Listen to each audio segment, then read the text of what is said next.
I am the contrarian, and this is my world.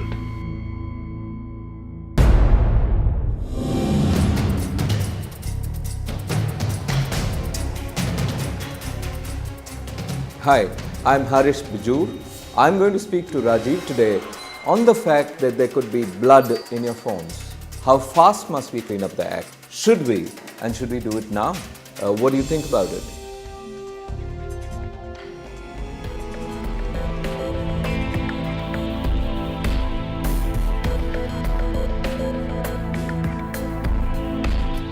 So we heard of blood diamonds, and you've seen right now how we've also spoken about blood phones. Now, for the first time that I got introduced to this exact term was when this gentleman who's sitting with me spoke about it on stage in a live event. So first, why don't you just explain? I know in the documentary we've spoken a little bit about how it is, but that's really more the studious, the theory of how it really happens. But what's your thought? I mean, where is it coming from? What is really wrong with it? And how is it equated to the entire blood diamond thing also?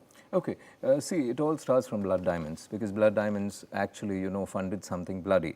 And one looked at the concept and said that, hey, listen, what do, people who source minerals for electronics and gadgetry of every kind, which has become ubiquitous in our lives, what do?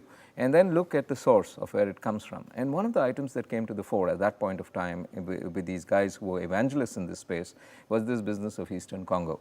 And they said that, hey, listen, there's a bloody war, which is going on. The warlords are getting funded time and again. And they started questioning who is funding these warlords. And then suddenly they found out that the warlords were actually, mining. And they were mining for 4 metals. One of it was gold, then there was tantalum, then there was tin, and tungsten. Now, the idea simply is that where do these minerals and metals go? These minerals get plucked into metals, and these metals go into telecom equipments most of the time. Everything has a role. Tin has a role, tungsten has a role, and tantalum has a role. Something makes your phone vibrate. Something is a wire, which is gold. Something is a connector. And each one of these, and the circuitry of a phone is embedded with all this. So the question was, where are these minerals coming from? And if these minerals are coming from there, who's buying it? And then when they traced it backwards, they found out that the top 24, telecom handset manufacturers were buying it. And capacitors were made by these guys. And then everything around a mobile phone was suspect. What you did also say is also a bit of a utopian world. That people will say, oh, now I have the knowledge. And I'm now not going to buy a phone that is not a fair phone or not a blood phone, right? It's a bit of a stretch, because is there a way to know? Are there companies that actually talk about it? Is there because this would only work if I was to say, I have the knowledge that I can buy these brands, and I have the knowledge I will not buy these brands. The pressure on those brands then are not being bought anymore because the world rejects them till they do not get into a sourcing and a history of sourcing saying that this is clean. It won't happen. So is there? Of course. I think there is, because the first step is awareness. The whole world needs to get aware that there's something called a blood mineral.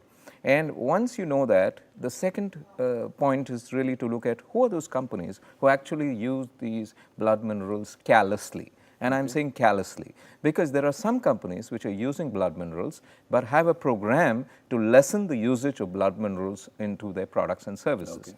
These are companies who are aware of this and are saying that, hey, listen, I know where it's coming from. I need to reduce, and I need to get certified, non-blood metal into my phone. And they've set a program. You can't do it overnight. Let's take a top view of this now. Okay. So first and foremost, is this public knowledge? Is it available? Are there places that you can? Because sorry, when we invited you for this, when we did our own little documentary, we find it very difficult to actually get this in. Which companies do it? Within the companies, which product? Because at the end of the day, there's only so much I can expect. So today, let's say the 1 million or so people that are just watching the show right now will say, and I'd really like to end by asking everybody to take a pledge to do it, but I would be foolish to say, take a pledge never to buy a product. End of the day, a consumer buys a product, right, of a brand. Is it possible to know in this company's brand portfolio, this product that I'm about to buy is absolutely fair? It's almost impossible right now. That's Why impossible. have people not taken? Because I cannot ask people to say, you're guilty, stop it right now. I want you to take a pledge today that you will not buy. The person will say, cool, I won't, but I don't know which one to buy. I'll still end up buying the wrong thing. When you procure out of this kind of kitty, there are two types of procurement. One is the fact that most of these metals and minerals are smuggled out. And when you procure smuggled, it's a different price altogether. When you procure real, it's a different price altogether. Best practice is an industry norm. And best practice typically says that I must procure the best item for my product at the best price possible, and which beats the benchmark of the best price. Now, I think that best price attitude must go out of corporate mindsets, of production mindsets, of marketing mindsets. I propagate something called clean practice branding. And clean practice branding is a simple thing. I simply say clean input is equal to clean output. So it's a very interesting, and I think I love the fact, I mean, today when we go out there into the market and we're buying a product, the box has some of the biggest features in it, 12.1 megapixel camera, a quad-core processor, big, thick red wording and stickers. I think on top of all of that, the biggest wording would be, this product of ours is absolutely. I mean, that could be one, I think, of the greatest marketing campaigns of all times, and I think you should head that one for at least one company to do it. But let's again take a look at, this is what you and me have as a vision.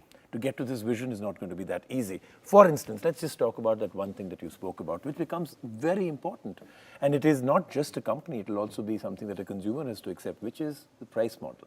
Yes. So you said there are two kinds of ways of procuring something. The smuggled items come in and they are far cheaper and far easier to get. And then there is, of course, the right way of getting it, but there's a price to pay, and the price is much higher.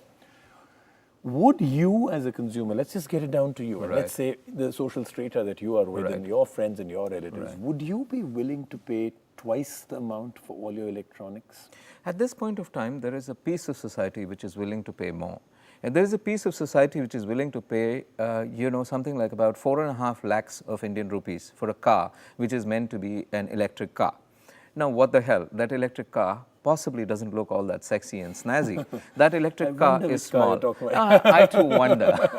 and so at the end of the day, the guy who is possibly owning a Merc is also owning a small electric car.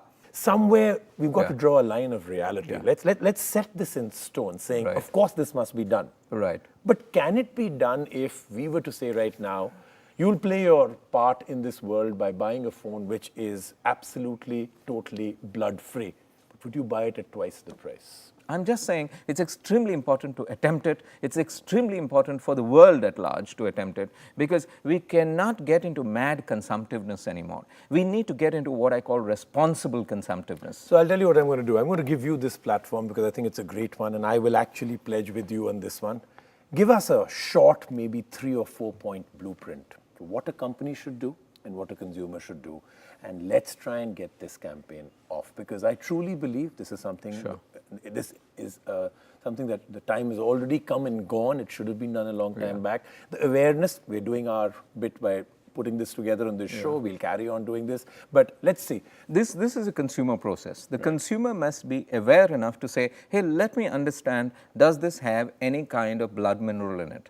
And if he's clean, then I will buy and put these brands into my consideration set. It's totally consumer oriented. This consumer orientedness will actually prompt the corporate to do what I call proactive audit on their procurement process. Because many corporates do not do a proactive audit to understand where things have come from. This could be absolutely great, which is why I'm going to turn around and say that maybe we just started it out here. And this is exactly where we're going to end the show. I think we all, first and foremost, I'm sure many of you are actually scratching your head saying, I didn't know that about my phone. I didn't know that about my devices. That tablet I carry, that portable MP3 player, all of them do have this kind of a mineral in it, unless it's certified to be. The second thing, I'm actually reaching out to all companies and saying, make this your biggest feature. In a world where anyway there are too many electronics and devices and no differentiators, this could be your biggest one. This could be your greatest marketing campaign ever. It could be your most profitable one too. So think of it as business. Think of it as ethics. Let's save the world while you make some money.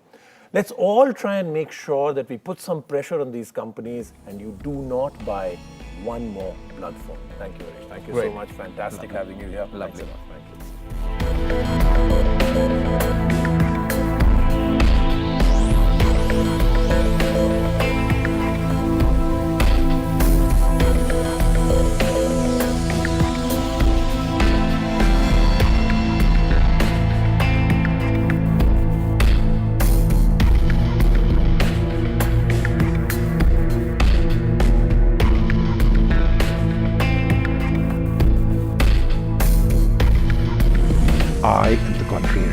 this